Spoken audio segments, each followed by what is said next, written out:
Thanks for joining us, everybody. All right, so I'll be sure. Give me one sec here. Okay. 14. Here we go. Welcome, Solomon. All right, welcome everyone to another episode of Clear Conversations, Creative Minds, and Sobriety, where we uncover the unexpected creative advantages of clear-minded living. I'm your host, Josh Woll, and I'm honored to bring you today's guest. Jill DePhillip is a certified registered nurse practitioner in psychiatric mental health. Her clinical work centers on ADHD and addiction recovery, two areas where she doesn't just bring professional training, she brings her own story.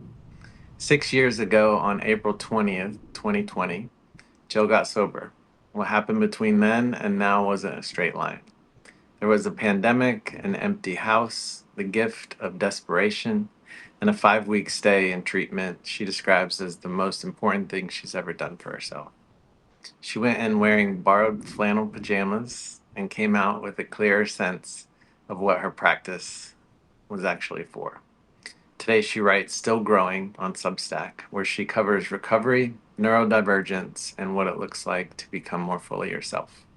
She sees patients whose lives look a lot like hers did. She believes recovering out loud is one of the most powerful things any of us can do. Jill, welcome to Clear Conversations. Thank you. Thank you for having me. Yes. We share the got sober the same year. Oh, So yeah. 2020. Yeah, Funny. I so think a lot of people did. Honestly, it was a catalyst kind of year, I think, for many. like the pretty brave to do that in the pandemic. You think it would be the opposite of. I have on the opposite too. Certainly, there's stories all across the board, you know, falling flat on your face as well as getting sober. So the whole spectrum. Yeah, yeah. Well, take me back pre sobriety, what life was like Okay. growing up and kind of what led to drinking and all that good stuff. Yeah. Okay. It's like you try not to give like a whole boring synopsis of the typical struggle, right? But Mm-hmm. I mean, let's see, bullet points. My We grew up in Maryland. Um, let's see, I had an older brother. It was just the two of us. We lost our father to addiction in the late 80s, so that was very impactful. Yeah. Both of us, of course, for all of us. So, um, let's see, went to private high school in St. Mary's. So it was a Catholic high school. So I went really just tailing along after my brother, who was an all-star athlete. Um, he was very impressive, and I was a lot of bit in his shadow. Um, you know, Academics and athlete. He was the all-star, so it was hard to. That was a big part of my story, really, being in his shadow. We're Mm-hmm. 1 year apart, so I guess they call that Irish twins. Somewhere I heard that. I'm not sure the accuracy. So he also is a recovering alcoholic. He has, I'm going to guess, under 20 years. He is now 1 year older, so 48. So I believe he got sober around the age of 30. So we have a family that is Irish, and I'm not exactly sure on the other side, but drinking is expected. I think we hear that a lot. It is part of the culture. It was normalized in my family. We got together as a family, and all the adults were drinking and smoking and hanging out, and the kids were no one was paying attention. 80s, 90s, we were just running around having fun while they were drinking. So they drank for fun. That's what I learned, and it was supported, so to speak, I guess. Like I said, just normalized. So I really didn't become, I didn't have I didn't struggle with alcohol until I was 19 or 20, just because it was normalized. Of course, through high school and, all of that, I drank, but it was normal. Um, of course, there's a lot of stories in there too, right? You think, okay, what's interesting? I don't know. There's some interesting ones, and you don't want to go down any of those because you'll get stuck, or at least I'll get stuck. Mm. So that was, there's a lot prior to getting sober for the first time. But the first time I was probably 26 years old, and I went, okay, it was a series of getting drunk alone periods and going, okay, this might be a problem. And I asked other people, is this a problem? And then, of course, you get the series of you can decide that for yourself. And so that was the first stint. It was, 26 years old, went to an AA meeting, of course, very far away because I didn't want anyone to know I was doing it. And then fast forward to when I really got sober for real in 2020. So that's a lot of years. And my story is a lot of relapses. It's just, I think the ADHD piece ties into that a lot. The impulsivity, the pattern, all of it. Looking back, I think it's all, of course, tied together. So it's not like we say, it's not linear. It's not a clean story. It's a lot of falling down. It's a lot of getting up. It's a lot of shame, a lot of messiness, really, like many people. Yeah. Um, Yeah. and a lot of woe is me, as far as my story isn't good enough as the others to share or tell. And that's why, for many years I left AA, because no one's going to want to hear my story. It's not as good. So it's that kind of self-deprecation is a big part of my childhood, my young adulthood. Not so much anymore. That was a big hurdle, for me to sit here and talk about it. You have a lot of those same feelings, or I do, of why would anyone want to hear your story? Just it lives there. Right now I have the ability to challenge it and tell it to go sit down. But it's there. It stays with me. We talk about it. I talk about it frequently with my patients. That it sits in the back seat now. It just doesn't drive the car, but it's still a part of me every day, as far as that shame, self-deprecating, whatever the word you want to use. So that's, to answer your question, prior to getting sober, it was a mess. It was a lot of unhealthy relationships, a lot of pity, a lot of overdependence on my mom, a lot of trying to go to college and withdrawing and wasting money and losing jobs. And it was just a mix of instability, emotional dysregulation. And, when we get sober, we get to see, as they say, the wreckage of our past, right? So it wasn't this clean line of, oh, I get sober. It was like, fall down, get up, fall down, get up. It was like this for many years. That's what it's like. So good. Yeah. Wow. Thank you for I don't sharing. know if I answered your question. Honestly, you forget what the actual question was. But No, it's good. there's something in there. Gosh, I mean, it does sound like it was very heavy to deal with, like your father's passing, and then the shadow of being in your brother, and so you felt like there was a lot of dysregulation and like your emotional, like within your body and such, and so you use alcohol as a means to kind of cope with that. Yeah. Yeah. Absolutely. Yeah. And that, of course, came a little later, right? You don't know what you know. Yeah. I was just told very frequently all the buzzwords that the ADHD kiddos hear, which is just apply yourself, or pay attention, or why don't you just pay attention? All of these things that were filled with shame. And so you begin to believe those, that you're just not good enough. It's just that. And so until I tasted wine, honestly, for the first time when I was 19 or 20 at a restaurant where I was working, I didn't know that was the answer. Like, then it became the answer, right? It allowed me to escape all of that self-shame, that all of those words I told myself, that I thought everyone thought of me. especially my brother and my family, which is what I thought, the opinion of me that they all held, like they didn't think I was worth it or capable or, great. I got C's. I was your mediocre student. That was like my biggest thing. It was mediocrity. And I hated that about myself. And I would constantly fill my mind with, you can't do anything right. You can't do sports right. You can't get anything better than a C.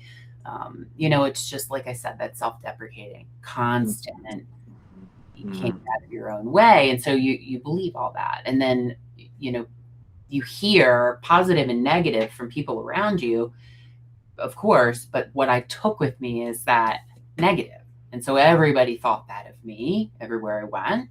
And that's what I became. And then until you find that solution.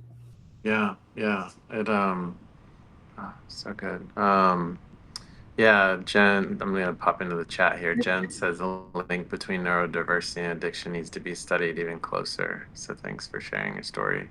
Yeah, I mean, let's segue to that. Like, I mean, based off of your experience, what has it been like for you? Yeah.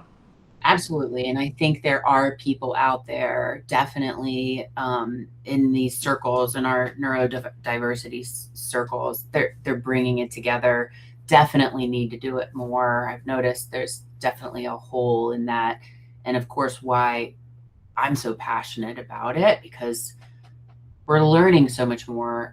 But not only that, we're speaking up more, right? We're not as ashamed. So the community is growing, and we're able to sit here in podcasts with like-minded people and say, I'm an intelligent person, but I'm also a recovering addict. Like, that's new. Like, we didn't do that. So where those things connect, like I said, it's messy. So the neurodiverse individual, the child, the young adult, again, like I said, we just have this reflection, this constant inundation of you're not good enough, until you get exposed to something that solves it and washes that away, all of that self-hatred or loathing that, your family didn't intend to do. They didn't intend to tell you that why are you lazy? They didn't intend to create this shame, but that loop of clean your room. Why can't you clean your room? Why are you so messy? I told you 100 times not to take food in your room. What's wrong with you? There's a lot of those all day, every day, right? And nobody, very infrequently do they stop, or are they educated enough to say, how can we support you, right? Like, how can we support you in not being, what's wrong? We've told you this 10 times, something's not going on, and asking these other questions.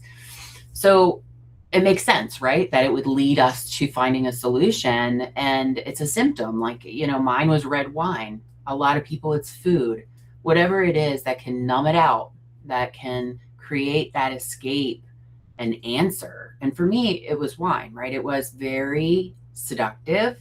It was, I lost 40 pounds at 19, and I got hot. And I was like, all of these like bad things, I wasn't good enough at all. I was barely half, mediocre. And that was me. And so when I found that solution, I could go to parties, I could be funny, I could get guys, I could get girls, I could be all of the things that everybody I saw was, and I wasn't. So why wouldn't I drink all the time, right? Why wouldn't I? It was a solution. It was not a problem. It didn't, and of course it was normalized where I was. So why would I question it? It's normalized in our society. It's normalized in my family. I was an introverted person. I was a weirdo as a kid. And that's not celebrated. It was not celebrated. It was looked down upon. Especially, my inclination to be attracted to women, that was definitely frowned upon, and even if it was spoken about, it was a phase, or, a sexual thing and not a thing. So you shut up all of that stuff. That's what you're trying to do. and it's noisier. ADHD people live with this like electricity in their body all the time. So you have, what people think of ADHD, they think hyperactivity. Immediately they think of that person, with it, right? They're bouncing off the wall. But what they're not understanding is there's individuals like me where it's all inside, and it's emotional dysregulation, and it's that electricity that you can literally hear and feel all the time. So the alcohol snuffs it out. It quiets it, it calms it. And it's a little unsettling for me to even talk about it. I mean, I'm sober now for 6 years plus, and I can talk about it. Luckily, I don't crave. I don't have these constant cravings that people have. I don't question that. We can sit there and talk about that as far as like, oh, that God took it from me. Well, I don't necessarily feel that way, but I just don't. I know I don't need to question it, so I don't struggle with it. But yeah, so studying that piece, and of course we do have statistics that are like 2 to 3 times more likely that an ADHD person has for addiction. They're definitely at higher risk. That's there. We have some evidence to show that, and we do need to study it more. But talking about it, like Jen said, I think like the link there and just being able to say it and speak about it casually, formally, study it. It's really important. We could, I talk about it with my kids, and maybe too much, because like they're like little, grown-ups. I have 2 adult kids and 1 12-year-old, but she is me. It's like I spit her out because I tell her, and she knows. I'm like, if you can't find me, I'm 5 steps ahead. That's where you look, because I've done it all. I've done everything you're thinking. So I think, again, your question was kind of just bringing those together, right? ADHD, neurodivergence is an umbrella. ADHD lives under that umbrella. And, neurodiversity just being not our norm, not our typical expectation of what society is expecting from you. I don't remember the specific question, but hopefully. Oh, I mean, it's really good. Like, you articulated it so well, like with, just needing how to use it, as a means to help. And so, yeah, with ADHD, I guess so specifically for you, it was internal. Oh my gosh. Yeah. So, just bringing that up is such an important piece of my personal practice. I mean, of course, if we know it, live it, we can teach it better, of course. But it's so personal to me because I got looked over, right? I wasn't diagnosed until I was an adult. I got looked over, meaning no one asked that question for many reasons. They didn't know what they know now, but also, like, my mom will even say, was it a thing? Chad had ADHD, and he was the one that was like in the law, right? That's ADHD. So our parents didn't know better. So when you say that it lived inside of me, our girls now that are in school, it's living inside of them, right? And so that's why a big part of my population and why I'm doing it. And I have so many teachers as patients, and I tell them, I'm like, the kid that has ADHD in your class is your favorite kid, is literally that little girl that gets straight A's, that's quiet and kind of anxious, a lot anxious, that, loses her mind when she doesn't give you her homework, because she's got this ability that's growing to mask, right? So she is doing, like me, it actually gives me chills and makes me emotional because it is my whole existence. But that test that she got a B on, she spent blood, sweat, and tears to get that B, right? Like 10 times more work to do that, to get that B, than Betty next to you that luckily it comes easy, and she got an A. So that's what it is. And so what ends up happening in these little girls, because of that effort, burnout is a big one. We see suicidal risk factors in these athletes and models, and super high achievers, high masking successful people, and it's not just women, but I say only because that hits home for me, of course, right? The perfectionism, the just the drop, like, look at me kind of thing. Not the attention seeking, but you get looked over. You get looked over in class. Looked over meaning that support's not offered because you're doing great. You're awesome. Susie is the best kid in my class. How could she have ADHD? It doesn't make sense because she's masking it. She's hiding it, and she will burn out. And it's just very, very common. She goes home, she's overwhelmed, she's overstimulated, but it's internal, right? So that stimulation, as an adult, when I got sober, so when starting to put the pieces together, right? It was very slow for me to get here, very slow. Start to put the pieces together, and I look back and at all those things, like, oh my gosh, like sitting in the classroom, literally feeling, like I say, electricity, because that's a good example for me. And that buzz I would feel, but also imagine feeling that need to like tap your feet or move, right? But you can't. And you don't, but more importantly, you don't want to because you don't want to get in trouble. So it creates this inner like explosion thing. Like fire. Yeah. Oh my God. So I let my youngest, she comes home and like we hear weird things in her room. And I'm like, girl, just let it out because she knows she has to listen. So she comes in and she's screaming and squealing and playing her video game. And it's like, okay, just get it out, because otherwise it comes out sideways, right? Like if we can't get it out of our body.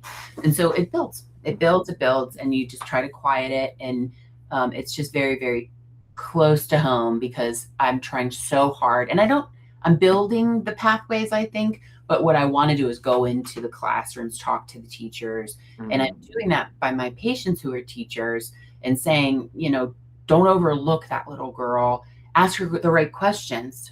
If she's emotional and she's crying because she gave you her homework late, ask some questions, see if she needs support, right? That's all we have to do is ask the better questions instead of what we do, which is reward this masking. We reward the performance, right? We're performing well, so you get straight A's, good job. That means you're worth it.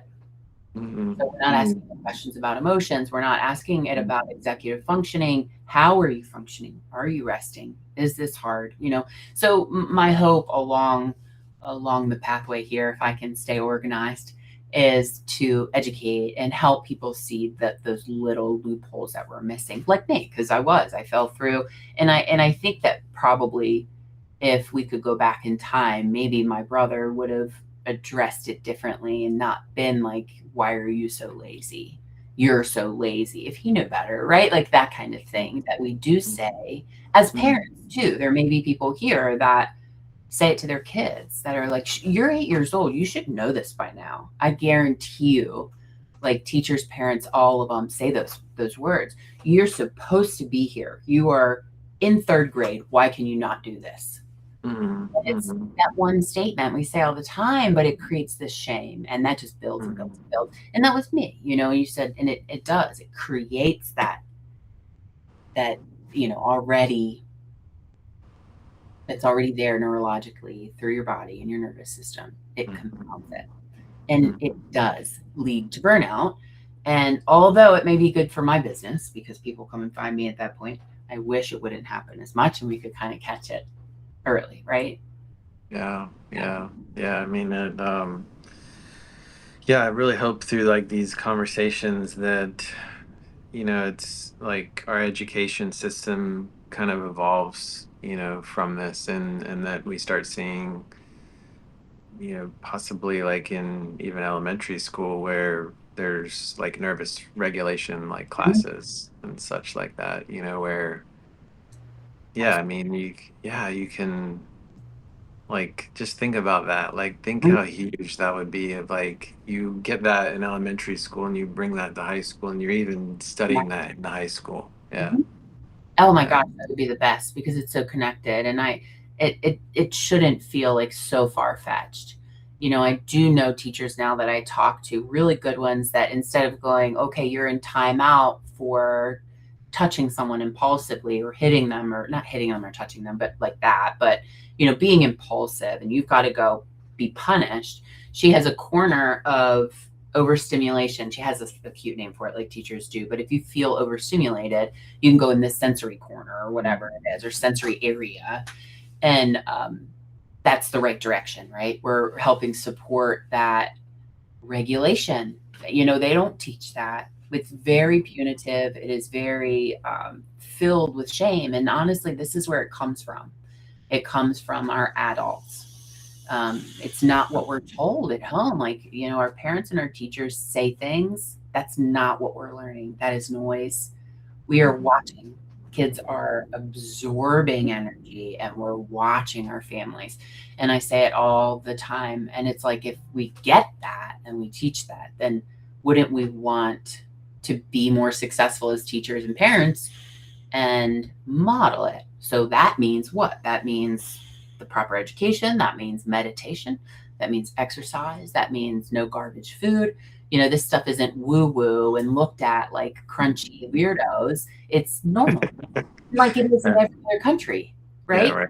Well, Yeah. Yeah. every country. I literally am not cultured, but or traveled, but that's what I feel like in my head because of what we are managing is this. I don't know. We're swimming upstream with all of those areas, and hopefully it's coming down the line here, and all of us that continue to talk about what matters, and decreasing shame and asking the right questions and starting early and having those. It takes 10 minutes, right? Like to do it at the beginning of a class. A college class, high school class is regular, and kids love it. They do. And some teachers do it, like get the wiggles out, things like that, and before tests. So a lot of people, a lot of educators and leaders are implementing it, but very, very important for the people like me who are filled with shame naturally, because everywhere they're moving through their day at home and everywhere, someone's ridiculing them because of their functioning, and they don't know. Mm-hmm. Some have no idea. They just feel broken. They don't know it's because of their actual brain. Yeah. Yeah. It's like I mean, you almost every time you open your eyes in the morning, it's like there. It's almost like the first thought, right? And it's like if you carry that, you believe that, you repeat that over and over, it's really hard to like, Exactly. yeah. Yeah, it's like in your body. It's like it becomes in your body, and that's like, yeah, I mean, it's even like you could look at something or someone, and it triggers like something in your body, and it's like all of a sudden you start feeling strange, like you feel like you're disconnected. So That's yeah. Yeah. very insightful and very common, and something that I'm teaching as much as I can when it comes up, because our nervous system, our body responds before you can think cognitively, right? That's natural. So, people say it to me all the time. I'm anxious. Why am I? But I'm not sad. I'm not thinking about something anxious. Why is my body doing this? Why is it happening? And your nervous system's responding. It's going to respond to that. I don't mean to keep calling my brother out, but he was very impactful to me growing up, of course. And, still to this day, his opinion of me holds so much weight, right? Because of that, what I carry around, my experiences, so it's very impactful. You wake up, you open your eyes, and it's with you all day long. Exactly. Exactly. Yep. Well, so let's talk about creativity from the standpoint of like, how are you creative with practices around like neurodiversity and ADHD that help you regulate your nervous system? Oh, wow. So, creativity in regulating your nervous system. So, I think it really, every person is different. And I think I'm always saying that piece of it. So, if you go into Barnes and Noble, you see all your books, right? And some of them may apply. But I always snicker a little bit about it, because if you have an ADHD person, right, treat it or not, they usually will buy the book and put it on their bookshelf or read the first page, right? And they love it. It's going to solve everything, but it doesn't.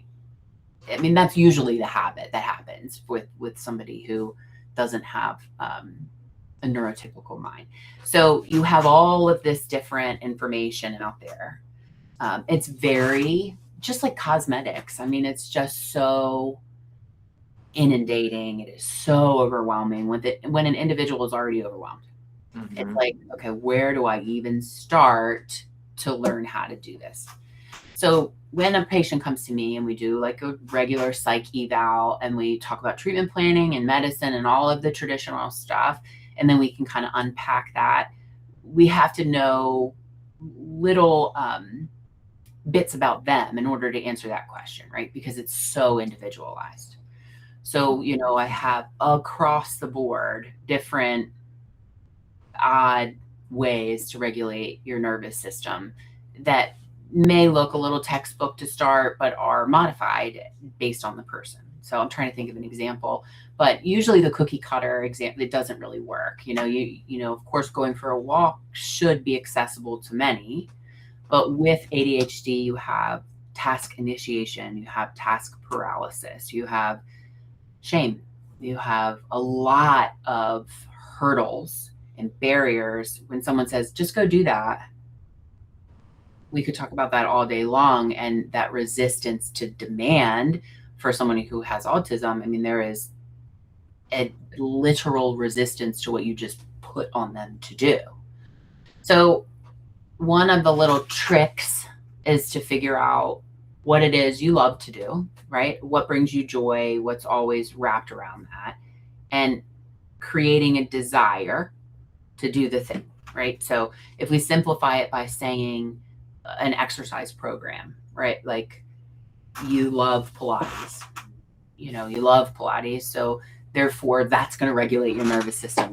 You want to work with what you love and brings you joy, because that neurodiverse mind needs novelty. It needs not necessarily novelty, but what the line of thought is desire, right? Interest, emotion, connection, all of that needs to be there. So if you already have a passion for Pilates, you want to, figure out a way to use that for your mini regulation techniques. So if we're just going to talk about Pilates, you have different positions and like roll like a ball, right, is a Pilates thing. And so we talk about, okay, doing that and setting that up strategically for them. That's just one example, but I think the whole point is that it is very individualized. There's just not one cookie cutter answer. And we just have to figure out what it is that you love and build on that. Mm-hmm. Yeah. With having been 6 years now with your sobriety, what are some benefits that stick out that you really appreciate? Gosh. My optimism. Mm. I think I was pessimistic before. There's just so much. That is just such a good question, right? Mm-hmm. The life I built wouldn't be here at all had I not gotten sober. Mm-hmm. So I had to rebuild. And I thought about this a little bit before the podcast, because of course you're like, oh my God, what am I going to say? Yeah. But that gratitude piece, and I figured you'd be asking how is recovery. And the one thought I had was that, it wasn't like a goal for me. It was very much the whole adage of one day at a time. But someone had said, and I think it was my brother, do the next right thing. And that stuck with me, the next right thing. And then you can build more. So the ADHD brain likes that. It's very small. I can't stay sober forever, but I can do the next right thing today. So, I can go to sleep early, or I can take a shower, or I can call my mom. Like I can do that. And so on a bigger scale, on a different scale, I did it with school. So that's what I chose intentionally for myself, was to do the next right thing, and intentionally. So I think, as you mentioned in the bio that I went away for 5 weeks. Never did I ever think that I would go to rehab. I was very, like I said, filled with shame. I just didn't think I would ever do something like that. So I went 8 hours away for 5 weeks, left my kids to do this powerful thing. So Where was that? in Pennsylvania, the mountains of Pennsylvania, I was a rehab there. So it was COVID time, and I was working in the ER and in ICU. And I had missed 2 days of work, and they were a blur because I had relapsed. And AA people, work people, my boss, everyone just showed up out of the woodwork and said, Jill, go to rehab. And I agreed. And I was like, I'm not going around here, how we do, because we're so special, right? We're the only one that needs help. And yeah, so they got a car. The rehab sent a car to pick me up, and I drove to the mountains and called my ex-husband and said, I got to do this. He said, good for you. Go do it. I got the kids. And of course it was terrifying. So they had to isolate me for a week because nobody knew at this point what we were dealing with. So they gave me Valium. Couldn't stand because of Valium. And in a room, and all I saw out the window was a little bird feeder. I'll never forget that little bird feeder, right? And I watched Bumblebee during the Transformer movie over and over and over because they slid a DVD player under the door for me to watch the movie. So it was me, the Transformer, and the birdhouse. Anyway, I digress. But forgot the question. But that was 5 weeks, though, right? So 5 weeks, yeah. Afraid to come home, so I asked for another week. Yeah, because I had never not had responsibilities so heavy. So, I had a lot of balls up in the air, and they all fell, and I had no idea how to pick them back up. So yeah, it was scary to come back to home with the kids. Yeah. Fine. And luckily I had the ability at that point to just ask for help, and that intention, right? That there was.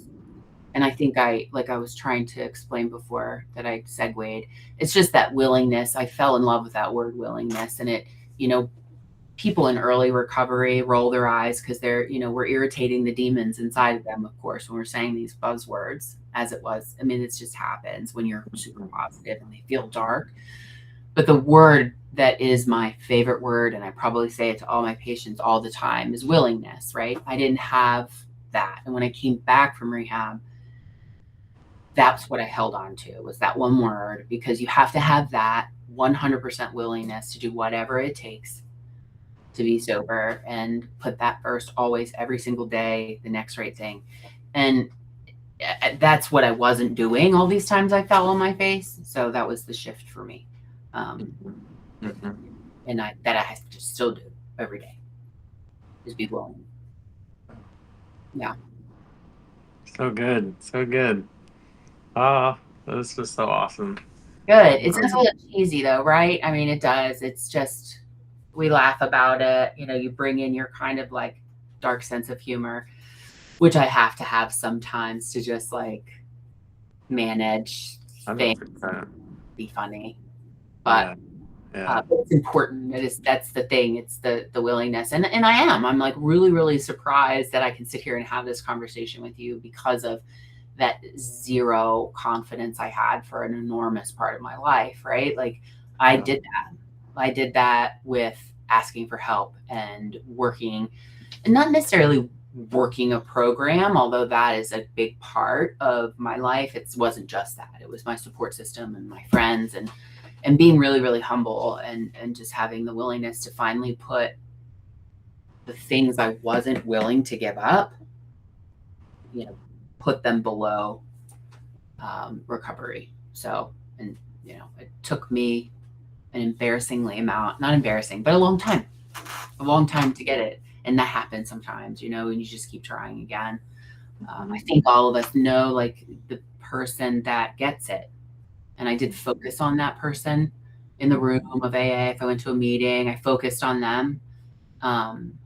Hyper focus, like, why can't I be that way? And then I would fall and try to be normal. That was a big thing. A normal drinker was a big power of mine. Yeah, yeah, I don't think, people, well, we see a lot of highlight reels, right? And we don't get to see the full details of what it's taken to get to this point. And so it's important to, have these conversations and share the details around what it looked like so people have a frame of reference of like, yeah, you're gonna slip a bunch of times, Yeah. but it's like just keep the willingness to keep going. Right. Yeah. It's just such a word that just made sense, right? Like to me, finally, to like hang on to something. And, if you open your ears and your heart a little bit and you're willing enough to like go to those meetings and listen and absorb and, be uncomfortable and be grumpy, be quiet, whatever, you can just sit there and that stuff will stay with you and it will pop up when maybe you don't want it, like when you're getting ready to relapse or you make these connections, you go out there and you'll remember it, and hopefully the idea is at some point it's gonna hit, it's gonna click. And and I'm just really really really really grateful that it did, because I was able to build a life that I cherish so much. But it wasn't pretty in the sense that like I had to rebuild. I was lonely for a while. I had a divorce. There were relationships that didn't need to be in my life that I worked hard to build boundaries, learn what boundaries were, put them in my life, refuse to allow toxicity, negativity, not negativity, we can be negative sometimes, but really that unhealthy pattern in relationships. I just, to this day, if it's unhealthy and I cannot fix it, I'm not in that relationship. So, and I share that with my kids. You have no obligation, family or not, to be in a relationship that's harmful to you. And that is your right, to go, and it's important that you say that for yourself. And that's what I had to do. And then there is a period of loneliness, potentially, of, when you're rebuilding, you think about it, you knock it all down. It's a flat, land, and you got to go, okay, but now I have an opportunity to maybe go to this organization and meet like-minded people and choose who I'm close with, even though your skills aren't very good yet, right? So you have to be careful. And then build, and then trust yourself, love your, all the things. And then you end up, if you refuse to allow it in your life and you have these boundaries, then you can, the real people that want to stay and love you for you will show up. I mean, I tell people that all the time, they will, but they won't if you're, hiding from it or in your own way, Yeah. So that's what I did. I built a life, and now I have a closet office. I love it. It's got a ceiling fan. It's a really good office, or it's a really good walk-in closet and kind of small office. But yeah, it's all mine. I love it. You gotta turn the camera a little bit, show everybody that plant that you have. Yeah. And my calendar leaves. I cut them, put them in a vase, right? So I really shouldn't have them because we have a bunch of critters in the yard trying to eat them. But yeah, so it's all really, it matters. It becomes like so much more important to you when you work for it, like, right? Yeah. Mm-hmm. Like, who am I to complain about? I don't know. I'm super, super grateful. And when we start to lose sight of that, I think that's where I luck out too, because I get to give back. And I think that's, of course, like the strongest piece, right? I get to share it. And I try to do that. People in like that wear clinician hats don't necessarily, I don't know. We're trained to not self-disclose, right? So in that neurodiverse mindset, it's not always traditional. So I do share. I don't want to make it about me, but I do, when appropriate, share what I can to help people see how it goes across all generations and genders, and I think that helps. I do. I think people see me as a real person. I can laugh at myself. Um, Literally messed up my calendar twice today. I try not to do that, but luckily for me, I can use it to my benefit as a teaching moment. Mhm. Right? Totally. Yeah. Always. There's Yeah. always a teaching moment. I got a That's lot of those. I got a lot of those. I have a lot of those, if nothing else. yeah. So yeah. Well, Jill, thank you on so many levels for this awesome conversation, for you being here, for the work that you do, Mhm. and sharing your story. I really appreciate it. So Absolutely. Thank you for the work you do, and keep those really good pictures coming because they're beautiful and we love I will, absolutely. And yes, thank you everyone that's here that spent time with us. And oh, just before we go, let everybody know how they can find you, what you're working on next, all that good stuff. Sure. Thank you. Yes. So coming September, I'm doing an ADHD cohort. So it'll Oh, be, cool. yeah, Mhm, I'm really excited about it. It's the first time I've done it. So it's like 8 to 10 people. It's like class format, and it's mhm, all executive functioning skills. So mhm, initially I had it set up for college students, but it's really for anyone in transition. So people coming out of rehab, people having a divorce, like, individuals with ADHD or neurodiversity have trouble with transitions. So this mhm. is like helping individuals build scaffolding through executive functioning. So it's an 8-week course. It's 90 minutes once a week. So I'm doing that, really excited about it. And you can find it on my website, which is plantingseedsbh.com. And then I'm trying to do Instagram and Substack. It's not very meaty yet, but Mm. I am trying, and I love to write. So it's not, you know, writer level. Listen to me. Here's that whole thing. It just creeps in, right? But I'm loving it. It's Yeah, it's right. just yeah, yeah, it was there. Sit You were down. just like, go have Sit a seat, go have a down. seat. Right. So yes, I'm writing. I'm enjoying it. It's very cathartic to write on Substack. So I'm like, whatever pops in, whatever's that theme, I'm writing about it, and it's amazing, and I love it, and I'm grateful, and I would love if people read it.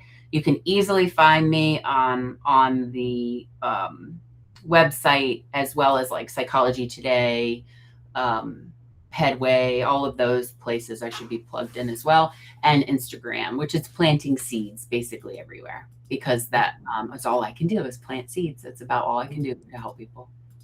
It's a great way to do it. Plant seeds. So Plant seeds. That's all I can do, right? We can't do anything else. We don't have any control over anything other than the power that is planting a seed. yeah. Oh, beautiful. Thank you, and Thank all you so those much. details will be in the recap. So Okay, awesome. yes, Thank wish you. you a Appreciate beautiful it. day. Take Okay, you care, too. everyone. Okay, bye bye.